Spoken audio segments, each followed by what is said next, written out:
كتاب الله دستوري وخير الخلق أسوتنا بسنته جلا نوري ইবলিস আল্লাহ তাআলার কাছে যায় বলতেছে, আল্লাহ তাআলা আপনার পয়গম্বর আইয়ুব আলাইহিস সালামের আপনার শুকরিয়া আদায় করবে না।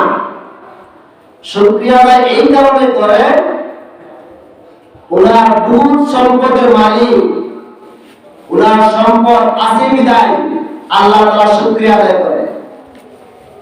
বলেন নাউজুবিল্লাহ। নবীরা মুমিনরা সম্পদ থাকলে শুকরিয়া আদায় করবে, সম্পদ না থাকলে শুকরিয়া আদায় করবে।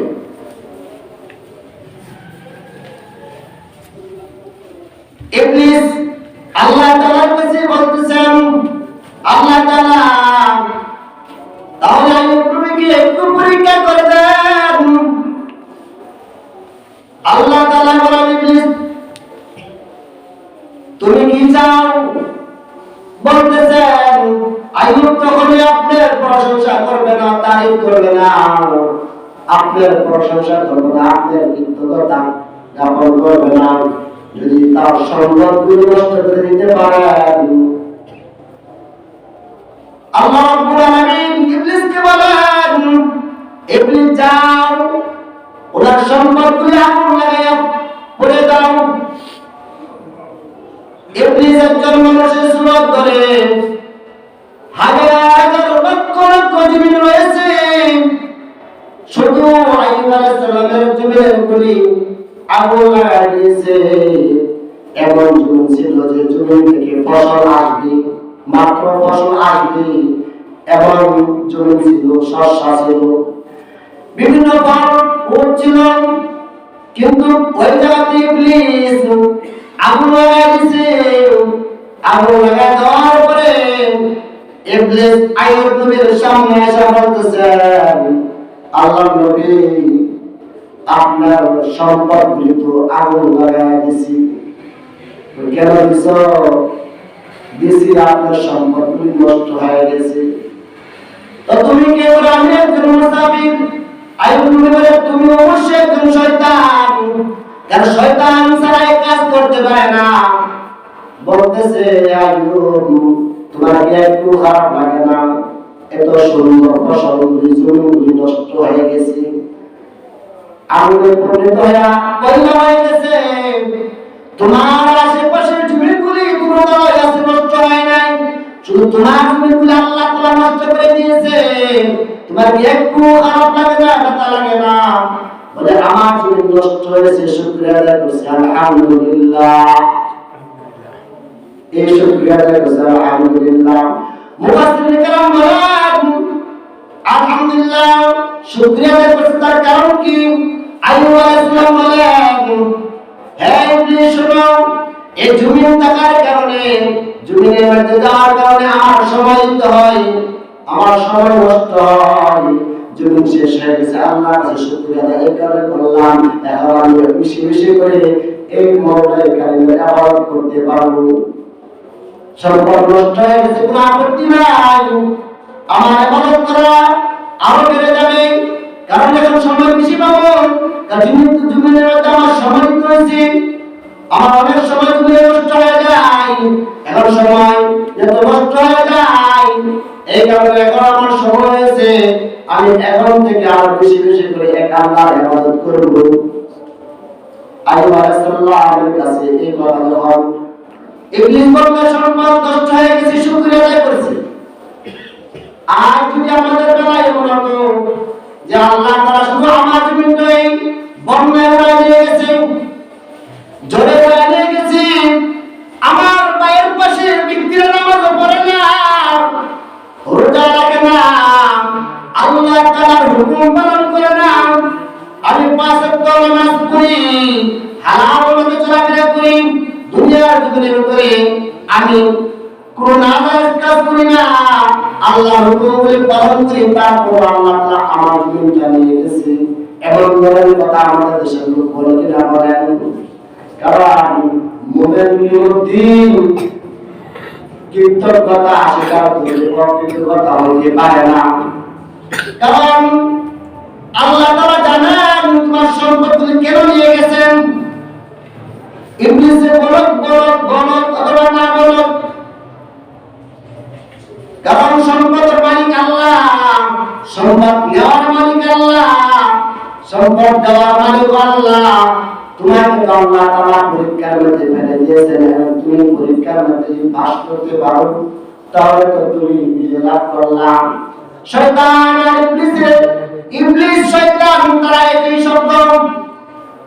এই ইবলিস আইয়ুব আলাইহিস সালামের সাথে এমন ভাবে যুদ্ধের মতন প্রতিযোগিতা করতেছে, তোমাকে আমি দিব না ইবাদত করার জন্য।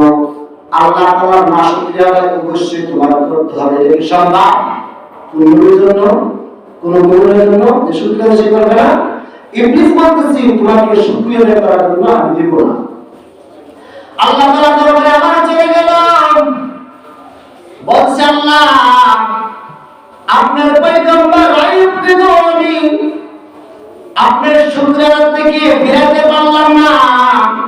আল্লাহ তাআলা বলেন আমার আইয়ুবকে কেন সারা বিশ্বের কোন মুমিন যারা বাস্তব মুমিন তাদেরকে আমার শুকরিয়ার কাছ থেকে ফেরাতে পারবার তুমি যদি চেষ্টা করেন ইবলিস বলে আল্লাহ তাহলে আরেকটা কথা বলি, আপনার কাছে আপনি অনুমতি দেন।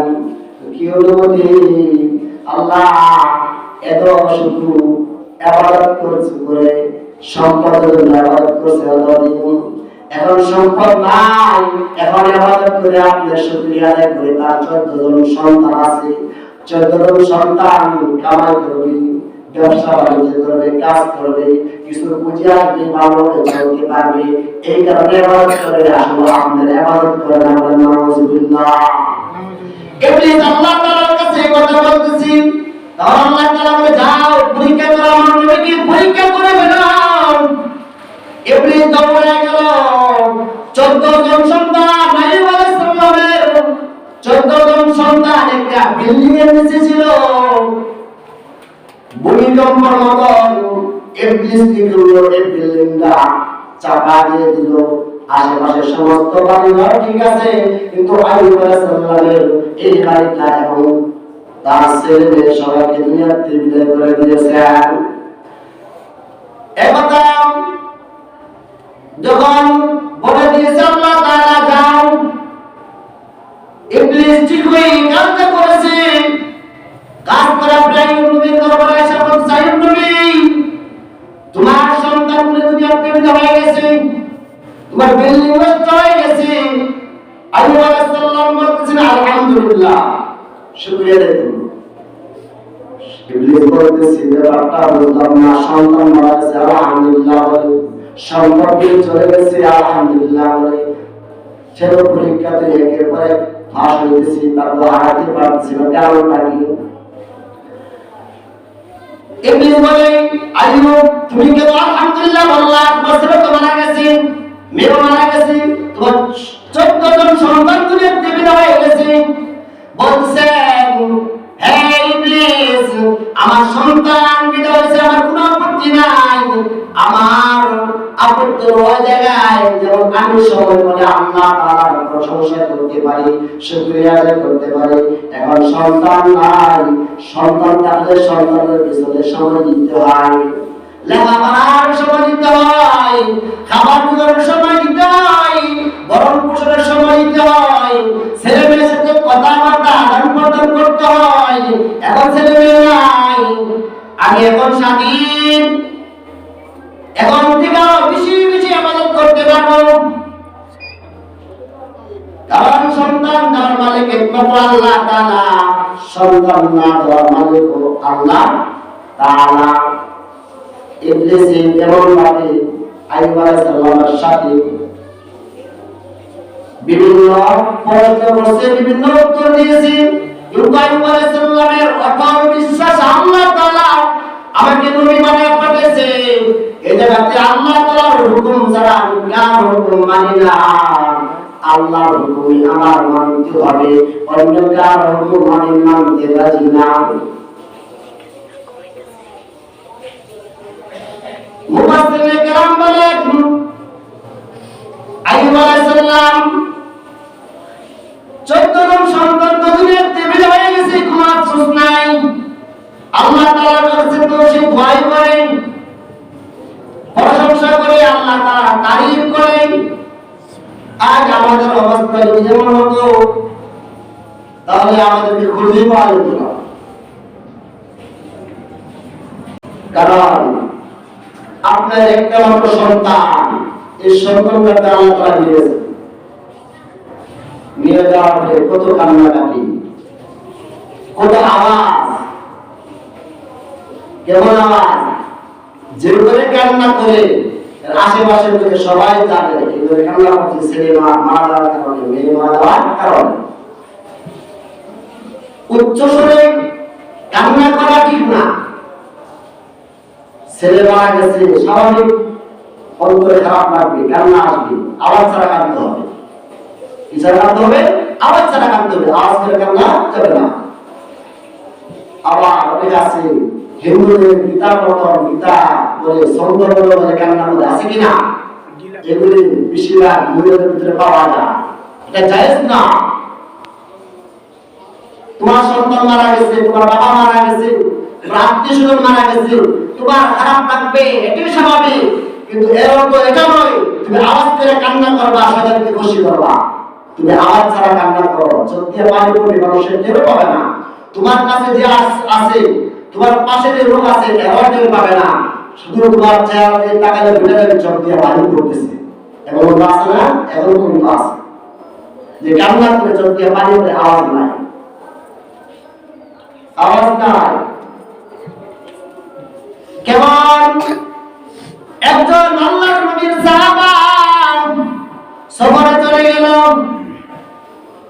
সফর থেকে রওনা দিল। এদিক দিয়ে তার একটি সন্তান মৃত্যুবরণ করেছে।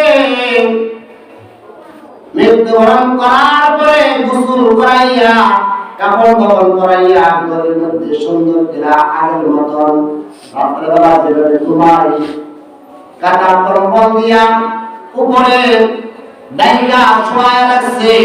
কিন্তু এই মুহূর্তে আয়েশা, এই মহিলা স্বামী আয়া উপস্থিত হয়ে গেছে। বলেন সুবহানাল্লাহ। স্বামীকে জানাইলাম, কান্না করে না, খাবার দিছে স্বামীকে, খাবার খাইতেছে, খাবার শেষ হয়ে গেছে, নিদ্রা যাবে। বলতেছে ছেলে কয়টা দিয়ে ঘুমাইছে, বলতেছে বেশিক্ষণ হয় নাই, আপনি বাসায় ফেরার অল্প সময় পূর্বে আপনার সন্তান ঘুমায়া গেছে।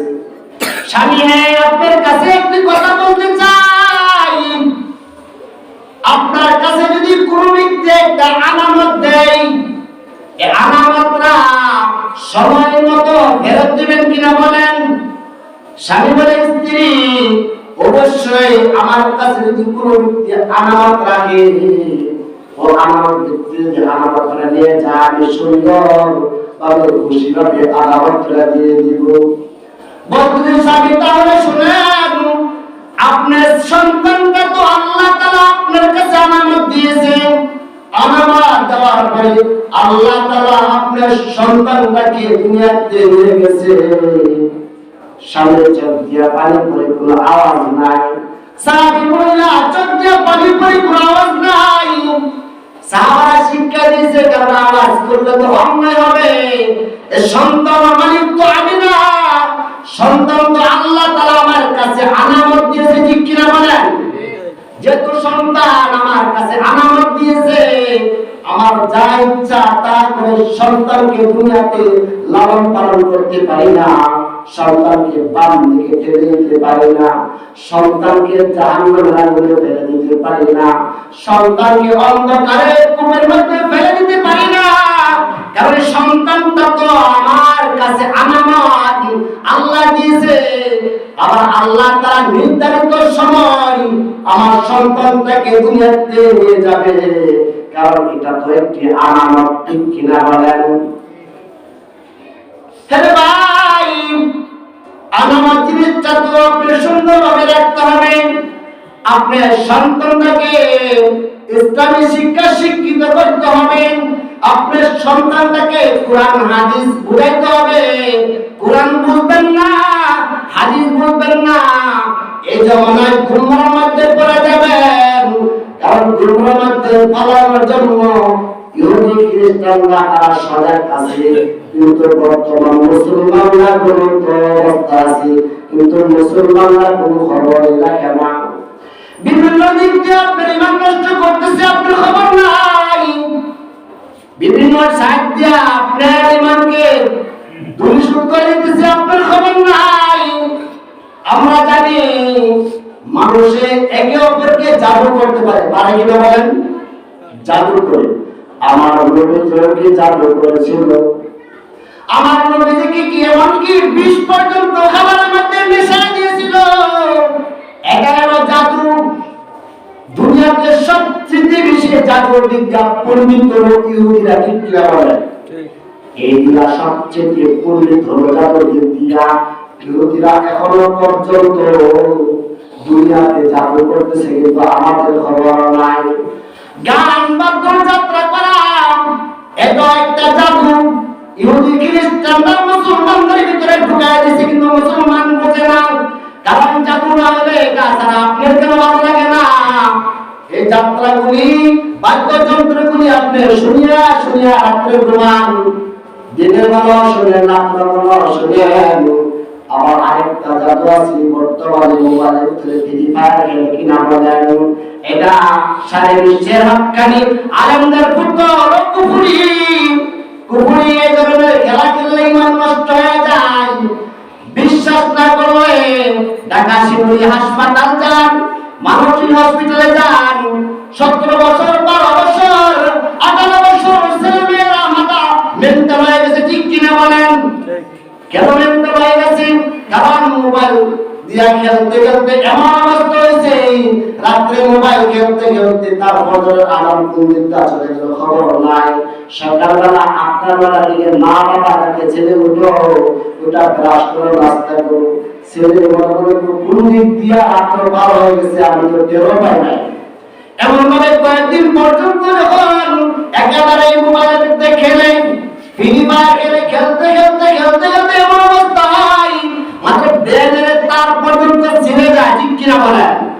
এই কাজ করার কারণে তাদের গুণ নাই, চেহারা নষ্ট হয়ে যায়, যৌবন নষ্ট হয়ে যায়। নষ্ট হওয়ার কারণে তার ইমান ওইখানে নষ্ট হইতেছে। এটা ইহুদি খ্রিস্টানদের বর্তমানে মোবাইলের ভিতরে জাদু ঢুকায় দিচ্ছে, মুসলমান তো বোঝে না।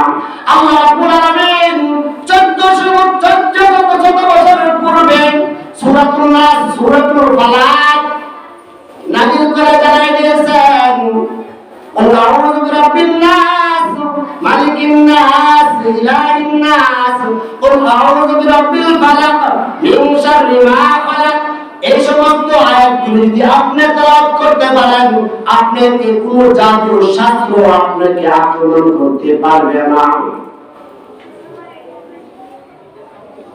আল্লাহ রাব্বুল আলামিন হাবিব বলেন, ফরজ নামাজ আদায় করার পরে, ফরজ নামাজ আদায় করার পরে সুবহানাল্লাহ, আলহামদুলিল্লাহ তাসবিহগুলি আছে, এই তাসবিহ পড়ার পূর্বে অথবা পরে তুমি কি করো? সূরাতুন নাস পাঠ করো, সূরাতুল ফালাক পাঠ করো। এটা তো পাঠ করার সময় আমাদের নাই। আমরা তো সালাম দিয়ে আমরা সব অপেক্ষা করে দিই ইমাম সাহেব দোয়া করে কিনা, ঠিক কিনা বলেন? দোয়া অপেক্ষা থাকি, ইমাম সাহেব দোয়া করে কিনা এই অপেক্ষা থাকি।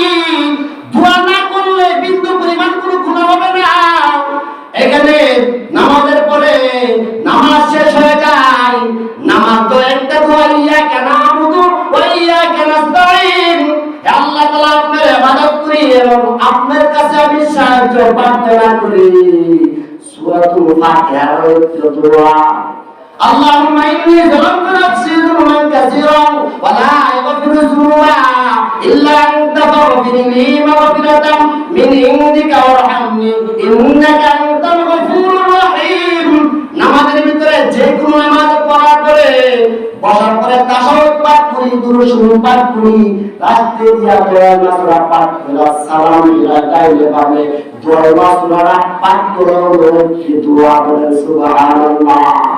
কিন্তু আমাদের অবস্থা এমন হয়েছে, ইমাম সাহেব দোয়া করে কিনা ওই পর্যন্ত অপেক্ষা করে থাকি। না না না, দোয়ার জন্য অপেক্ষা করতে হবে না। আপনি নামাজ পড়ার পরে আপনি তাসবিহ পাঠ করেন, নামাজ পড়ার পরে সূরাতুন নাস পাঠ করেন, নামাজ পড়ার পরে আপনি ফালাক পাঠ করেন। এমনকি আল্লাহ রাসূল বলেন, ফরজ নামাজ সালাম দেওয়ার পরে তুমি আয়াতুল কুরসি পাঠ করো, জান্নাতে যাওয়ার জন্য তোমার একটি বাধা, এই বাধা হলো তোমার মৃত্যু। সুবহানাল্লাহ, কত সুন্দর কথা আল্লাহ রাসূল বলেছেন। আমরা দোয়া করতে থাকি, কিন্তু এগুলো তো বোঝাতে বড় সমস্যা। আমরা অনেকে বলি হুজুর বাপ দাদারা কইরা আসছে, এই কারণে আমরা এটা করি না। বাপ দাদারা কইরা আসছে, এটা শিক্ষকের মতবাদ। হিন্দুরা বলে, খ্রিস্টানরা বলে, ইহুদিরা বলে আমাদের মাতা পিতা এই কাজ কইরা আসছে, এই কারণে আমরা এই কাজ করি, ঠিক কিনা বলেন? এই জন্য আমরা বলবেন হাবিব সাহাবা তার ছেলে মারা গেছে, কান্নার আওয়াজ নাই, কারণ এটা তো আনামত ঠিক করতে হবে। আল্লাহ তাআলা যখন ইচ্ছায় আনামত কান্না যাবে, এটা আমার কান্না করলে আমার কি লাভ হবে? আইয়ুব আলাইহিস সালামের শুকরিয়া আদায় করার কারণে ইবলিস শয়তান আবার চলে গেল। আল্লাহ তাআলার কাছে গেল, আল্লাহ আইয়ুব নবী তো এখন শুকরিয়া আদায় করে তার শরীরটা সুস্থ আছে বিধায় অন্যতই করতো না, অসুস্থ থাকতো করতো না, এখন শরীরটা সুস্থ আছে, ঘোড়া দাদা আছে, এই কারণে আপনি শুকরিয়া আদায় করে করতো না।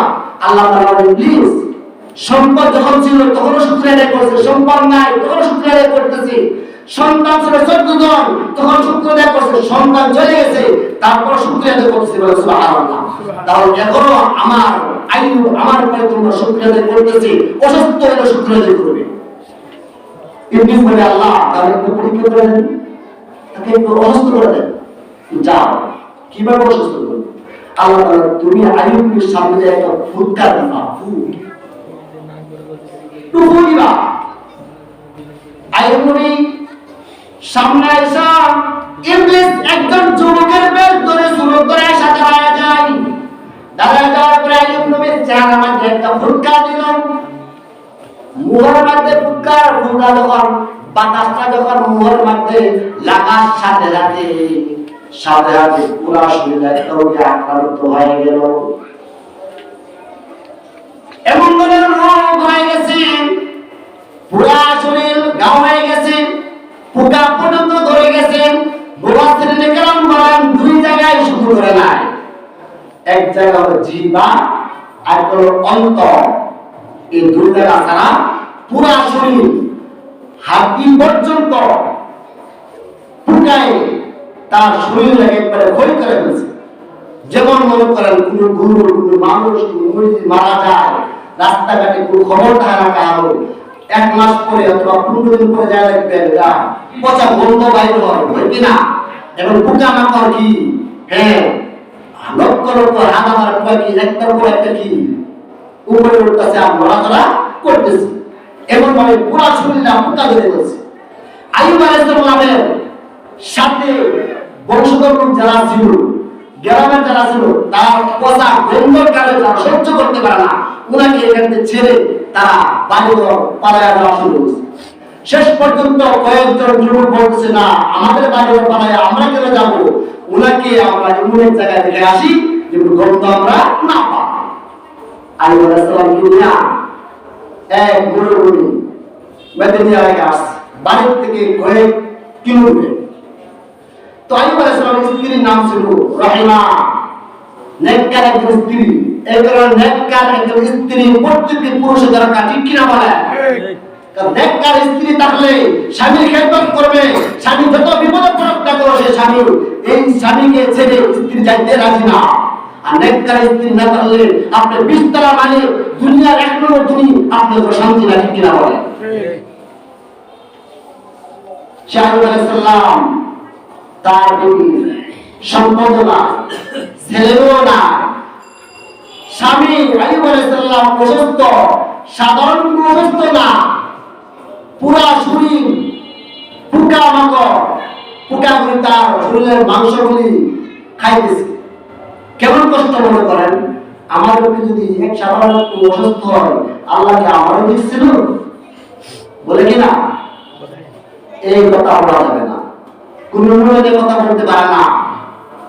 কারণ দুনিয়াতে সবচেয়ে বেশি পরীক্ষা দিয়েছে আল্লাহ তাআলা নবীদেরকে, তারপরে সাহাবাদেরকে, তারপরে আলেমদেরকে, এখন পর্যন্ত দিতেছে, তারপরে সাধারণ মুসলমান যারা মুমিন আছে তাদেরকে পরীক্ষা দিতেছে। কারণ পরীক্ষা না দিয়া কোনো মুসলমানের সন্তান জান্নাতে যেতে পারবে না, ঠিক কিনা বলেন?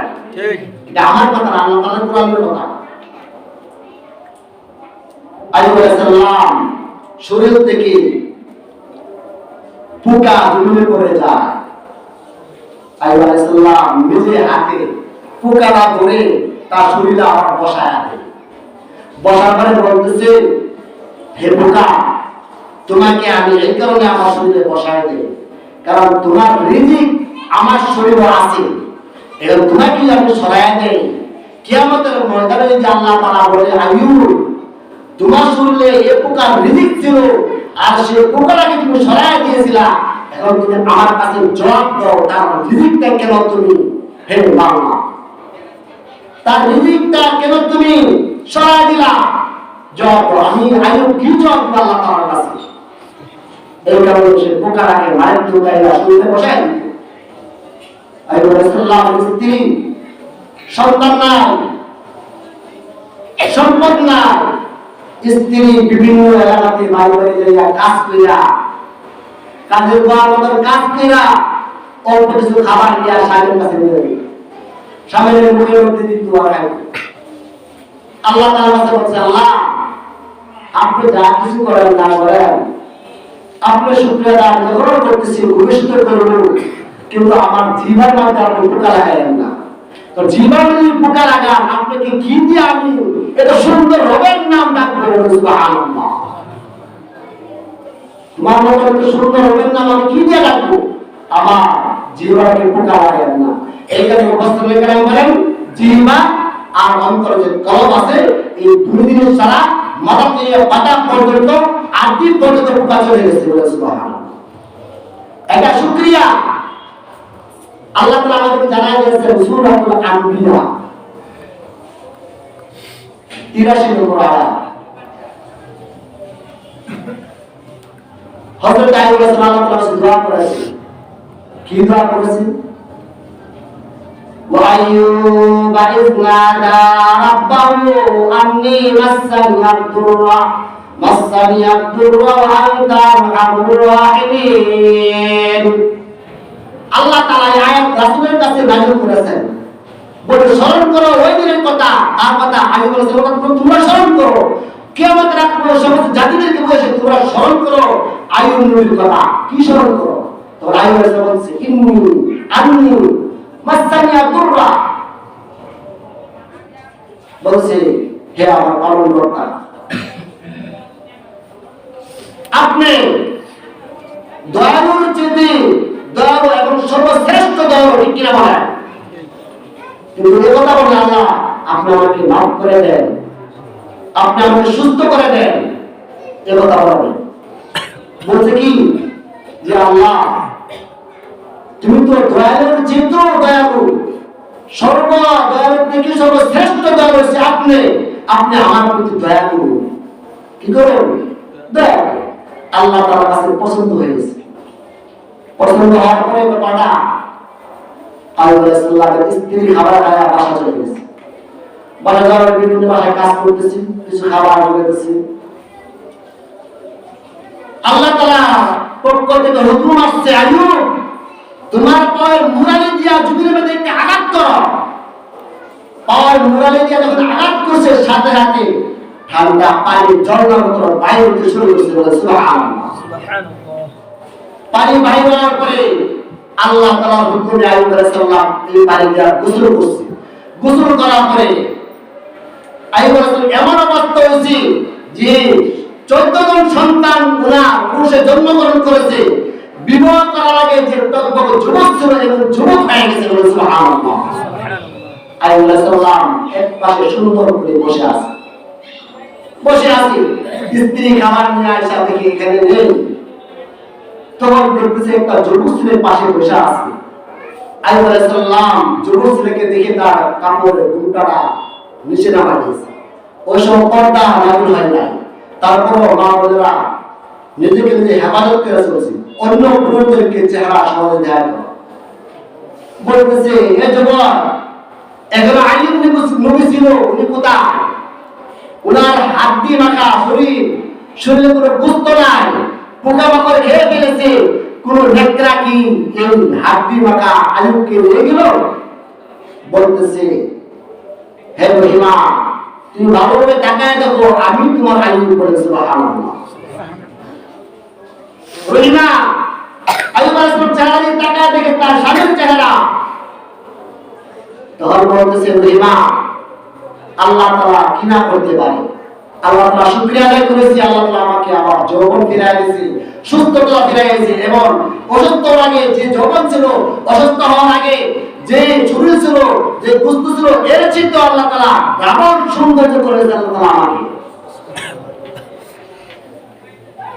রহিমা বলেন, স্বামী আইয়ুব, আপনি তো এখন সুন্দর যুবক, আমি তো বৃদ্ধ হয়ে গেছি, আমার সাথে কি করে সংসার করবেন? বলতেছেন, হে রহিমা, চিন্তা করার কোনো কারণ নাই, এই পানি দিয়া তুমি গোসল করো। তখন রহিমা এই পানি দিয়া গোসল করার সাথে সাথে 18 বছর যুবতী নারীর মতন হয়ে গেছে। বলে সুবহানাল্লাহ। মুফাসসিরিনে কেরাম বলেন, যুবতী হওয়ার পরে তাদের অনুসারে আরো 14 জন সন্তান জন্মগ্রহণ করেছেন। যে 14 জন সন্তান বিল্ডিং এর চাপা পড়ে মারা গিয়েছিল, ওই 14 জন সন্তান আল্লাহ তাআলা পরবর্তী আবার ফিরাইয়া দিয়েছে। বলেন সুবহানাল্লাহ। আল্লাহ তাআলা পারেন কিনা বলেন? বৃদ্ধ নারীকে আল্লাহ তাআলা যুবতী নারী বানিয়ে দিয়েছে। ইসু আলাইহিস সালামের জামানায় জুলাইখার নাম আমরা শুনেছি। ইসুর জন্য পাগল পারা ছিল, জুলাইখা ছিল মুশরিকা, ইসু আলাইহিস সালাম ছিল একজন নবী মুমিন। ইসু আলাইহিস সালামের জন্য পাগল পারা ছিল, ইসু জুলাইখার জন্য পাগল ছিল না। কিন্তু শেষ পর্যন্ত যখন জুলাইখা বৃদ্ধ হয়ে গেছে, চোখে দেখে না, গোসা হয়ে গেছে, লাঠি দিয়া ভর করে হাঁটে, আল্লাহ তাআলার হুকুমে ইউসুফকে বলে, আল্লাহ বলে, ইউসুফ, জুলাইখাকে তোমার বিবাহ করতে হবে। তখন আল্লাহর হুকুমে বিবাহ করবে। বিবাহ করার পূর্বে যখন জুলাইখা সামনে আসছে, ইউসুফ বলতেছে, জুলাইখা, তুমি আমার কাছে কি চাও? তোমার সৌন্দর্য তুমি আমার জন্য নষ্ট করে দিয়েছো, সমস্ত সম্পত্তি আমার জন্য নষ্ট করে দিয়েছো। তুমি যদি চাও তোমার যৌবনটা আল্লাহ তাআলা আবার ফিরাইয়া দিবে, এটা কি ফিরা হয়? আল্লাহ তাআলা ইচ্ছা করলে পারে। আল্লাহ তাআলা জুলাইখাকে এমন অবস্থা করেছেন, হযরত ইউসুফ আলাইহিস সালামের শরীরের জামাটা যখন জুলাইখার মাথার মধ্যে দেওয়ার সাথে সাথে যুবতী নারী হয়ে গেছে। বলেন সুবহানাল্লাহ। আল্লাহ তাআলা পারেন কিনা বলেন? আল্লাহ তাআলা পারেন। কেমন পারেন? হযরত ঈসা আলাইহিস সালামের জামানায় ঈসা আলাইহিস সালাম রাস্তা দিয়ে হাঁটতে যায়, একটা যুবক এক কবরের পাশে বসে বসে কান্না করে। ঈসা আলাইহিস সালাম বলে, তুমি কেন কান্না করতেছো? বলেছে, এই কবরটা আমার স্ত্রীর, আমার স্ত্রী অনেক সুন্দর ছিল, স্ত্রীর মায়া আমি ছাড়তে পারি না। আপনি তো নবী, আপনি আল্লাহর হুকুমে আমার স্ত্রীকে ফেরত নিয়ে আসেন। বলল, কুম বিইজনিল্লাহ। সাথে সাথে চিন্তা হলো আফ্রিকার অংশধর কানাডার মানুষ এই জমিন থেকে উঠছে। ঈসা আলাইহিস সালাম বলেন, হ্যাঁ যুবক, তুমি আমার সাথে মিথ্যা কথা বলেছো, তোমার স্ত্রীর বলে এই খবর আছে, এখান থেকে কারো একজন যুবক উঠতে আসছে, বলছে, হুজুর, আমি ভুলে গেছি, আজকের কারণে আমি ভুলে গেছি, আমার স্ত্রীর খবর এটা না, আমার স্ত্রীর খবর হলো ওই সামনের খবরটা। একথা বলার পরে ঈসা আলাইহিস সালাম বলছে, হে যুবক, কবর থেকে তুমি উঠছো, আল্লাহর হুকুমে আবার তুমি কবরে চলে যাও। আল্লাহর হুকুমে আবার কবরে চলে গেল। আর ওই যুবকের স্ত্রীর কবরের পাশে ঈসা আলাইহিস সালাম যা বলে, কুম বিইজনিল্লাহ। সাথে সাথে সুন্দর যুবতী একজন নারী কবর থেকে থেকে আসছে। আসার পরে ঈসা আলাইহিস সালাম বলে যাও স্ত্রীকে নিয়ে যাও। হাঁটতে হাঁটতে মরুভূমি দিয়া ক্লান্ত হয়ে গেছেন। একটা গাছের গোড়ার মধ্যে ছায়া নিচে বসছেন। বসার পরে স্ত্রীর রানের মধ্যে মাথা দিয়া যখন ঘুমায় গেছে, ঘুরা দিয়া চোর হয়ে একজন বাদশার ছেড়ে যায়। বাদশার ছেলে তাকায় দেখে এত সুন্দর যুবতী নারী কোনোদিন দেখে নাই। নারীটাকে নিয়ে নারীর কাছে যায় বলে আসো আমার কাছে আসো, এই ছেলে অনেক গরিব তোমাকে খাবার দিতে পারবে না, আমার তো রাজপ্রাসাদে আমি তাকে আমার সাথে চলে আসো। রাজপ্রাসাদে নিয়ে গেল। ছেলে ঘুমের থেকে তার স্ত্রী পাশে নাই, অনেক বড় ঘটনা পাশে নাই। ঈসা আলাইহিস সালাম কে আবার সাক্ষাৎ হলো। বলছে ঈসা বলছে তুমি কি ওই ছেলে না যে ছেলে তুমি কবরের মধ্যে কান্না করেছিলে? হ্যাঁ আল্লাহর নবী, আমি ওই যুবক। আমার স্ত্রীকে আপনি বসিলে আল্লাহ তাআলা জীবিত করে দিয়েছে। স্ত্রী তো দেখে রাও গেছে, আমি জানি না। খুঁজতে যায় বাদশার ছেলের কাছে যায়, দেখি স্ত্রী দাঁড়ায় আছে। যাওয়ার পরে স্ত্রী স্বামীকে অস্বীকার করে। বাদশার ছেলেকে বলছে এটা আমার স্বামী।